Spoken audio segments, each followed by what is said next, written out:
This is hardly the first time something like this has happened in America.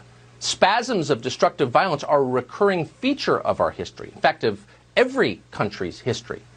The ideologues will tell you that the problem is race relations, or capitalism, or police brutality, or global warming, but only on the surface. The real cause is deeper than that, and it's far darker.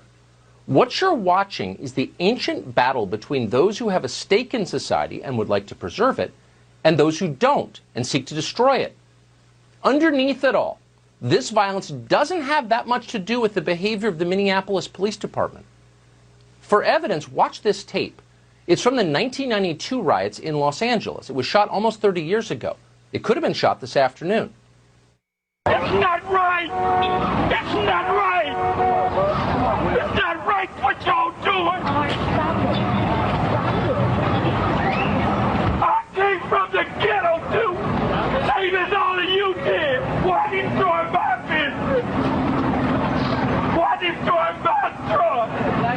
Why steal my computer? I'm trying to make it! Could you understand that? The first thing you notice about that video, in addition to how overwhelmingly sad it is that it's not a racial dispute. The elderly man could be the grandfather of the young rioters swarming around him. But that's misleading. They are nothing at all alike. The old man is fighting to defend civilization. He's armed only with a hammer, but he's trying. The young men are working to tear it down. And those are the battle lines. They always are. Which side in that war have our leaders taken? Well, watch carefully and it will become obvious. The rioters in Minneapolis and in other places act as if they're allowed to loot and burn. And in fact, they are allowed. No one stops them. The authorities don't arrest them. Instead, they pander to them, flatter them, desperately try to win their love. Why are masked lunatics setting fire to Wendy's? Because the rest of us are sinful.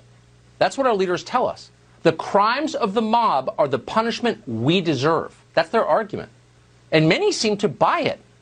On a White House executive staff call just this morning, key domestic policy advisors Brooke Rollins and Jaron Smith argued that it might seem racist to say anything about the rioting in Minneapolis. Better just to let it happen. So that's what they're doing. We should have seen this coming. When you express an opinion our leaders don't like, they call it violence. When criminals commit actual acts of violence, they call it speech.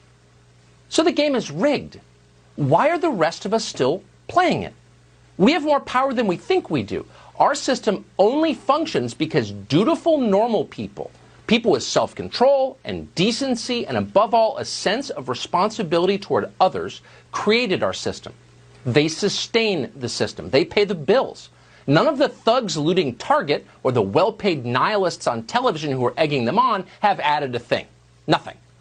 Yet all of the destroyers expect that this arrangement will last forever. And you can see why, because for them, it's been a very good deal. But what exactly are you getting in return for your contributions to this system?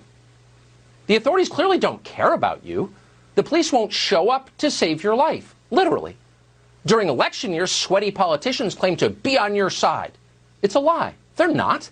They'll waste your time with hollow posturing.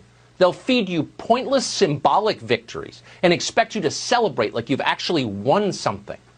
But when the mob comes, they're gone. You're on your own. That's true. Those are the facts. We can't change them. All we can control is our own behavior. Should you keep playing along with all of that? Ponder that the next time they demand you get a permit to put a deck on your own house. And think about it even harder